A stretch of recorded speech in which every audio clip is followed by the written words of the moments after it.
This addictive substance can be found in many homes in many forms, and it contributes to several health issues, and companies profit millions off of it every year. It's sugar, also known as its chemical compound sucrose. Sugar commonly is known as a dangerous, addictive, unhealthy substance, and it is ever present in many food items, especially those that are ultra-processed. In fact, a 2017 study by B.M. Appelhans and co-authors found evidence that linked high intakes of sugar to many diseases such as obesity and hypertension. Referred to as a poison by some health professionals, it should be limited to small quantities. Here, I will discuss the health effects of overconsumption as well as benefits to cutting back on sugar and some sugar alternatives. Overconsuming sugar is getting easier every day because of its growing presence in food by manufacturers. Obviously, it is found in items you know taste sweet, but sugar is present in more places than you think. It is present in prepackaged and processed foods, and even those labeled with healthy advertisements. According to a study by E.M. Steele and co-authors in 2016, 90% of added sugar intake is from ultra-processed foods. One of the easiest ways to overlook excess consumption of sugar is by consuming sodas and soft drinks. According to the U.S. Coca-Cola website, a 20-ounce bottle of Coke has 65 grams of sugar. And with 4 grams of sugar equating 1 tablespoon, that single-serving bottle equals 16 1/4 tablespoons of sugar. And some people consume multiple servings per day. Knowing how easily sugar can make its way into a person's diet, everyone should be made more aware that sugar can have nasty side effects. Sugar breaks down into glucose, which helps the body with energy needed for physical activity and proper brain activity. It also breaks down into fructose, which when eaten more than the body requires is metabolized into liver fat, which can lead to metabolic diseases.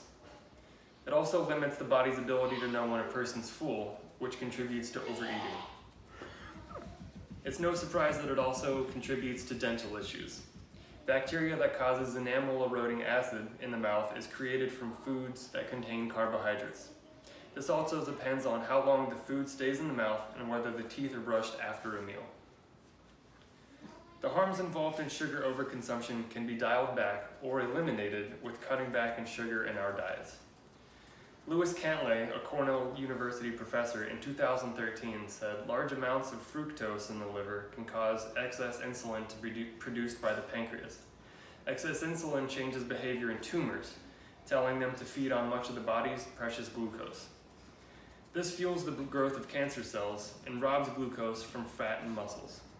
The idea is if cancer cells can't feed off sugar, they're starved of a fuel source and are weakened and diminished.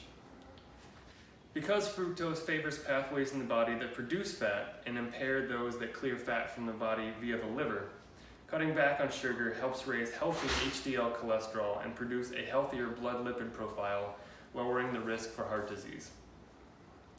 There are alternatives to sugar that still allow people to enjoy sweets without health risks. One is sugar alcohols, also known as non-nutritive sweeteners. They are found naturally in fruits and vegetables and used to sweeten hard candies, jams, and jellies. Slightly less than sucrose, but they still trigger a lower glycemic response. We also have non-nutritive sweeteners. As implied by the name, non-nutritive sweeteners deliver no nutritional value, unlike their counterparts that deliver 2 to 3 calories per gram. They're very sweet, so not much is needed to satisfy a required taste. Both of these alternatives provide a sweet taste without promoting dental issues.